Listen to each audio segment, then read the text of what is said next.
The last year has been a nightmare for Samantha and Justin Scott, who live in the Bear Creek neighborhood.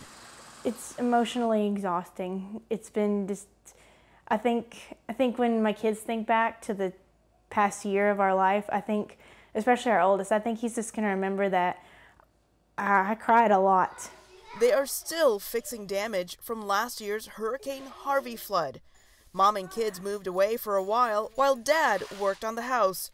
Their youngest child was only a few months old. It's very hard. It's very difficult. I pretty much missed out on the better half of the first year of his life. Missing things like watching him walk for the first time, watching him do a lot of the stuff that kids do for the first time I missed. The house still needs work inside, and storm damage is still visible out in the neighborhood. It just hits you. It's like a slap in the face every single time, and it's like it doesn't end. It's like the hurricane is just continuing. Throughout Bear Creek, there are signs that things are not back to normal. During the flood, the water rose higher than this mailbox. Neighbors say only 3 families on the street decided to stay. All the other families are trying to sell their homes and moving somewhere else. Rebuilding has been slow. Many people lacked flood insurance. It really it makes you lean on your strength, your faith, in order to get through this, because it was tough, you know. Well, I've been here 25 years. We never flooded. Bear Creek flooded because it's right next to a reservoir.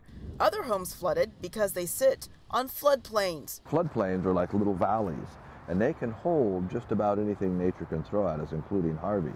But over time, we've encroached in those floodplains, and we've actually put people right in the floodplain.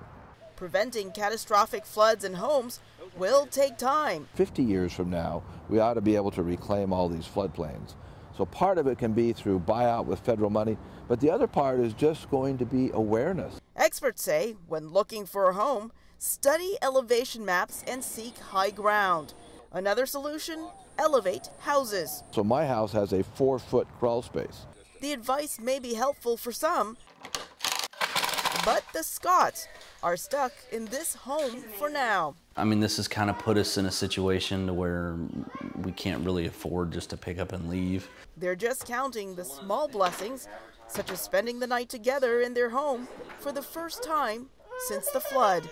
Elizabeth Lee, VOA News, Houston.